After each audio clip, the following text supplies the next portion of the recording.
So mga idol, narito tayo sa may Sabang mga idol, dito sa Tibag.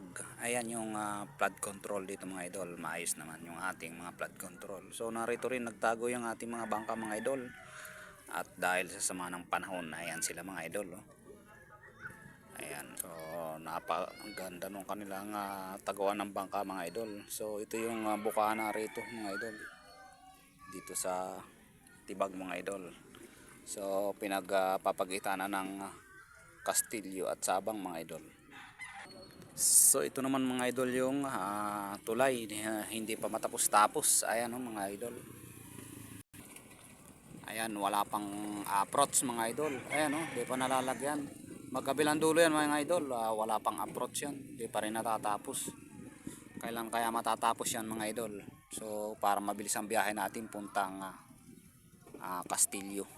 Ayan o, mahaba yan mga idol. Hanggang sa Castillo yan to Tibag dito sa Sabang.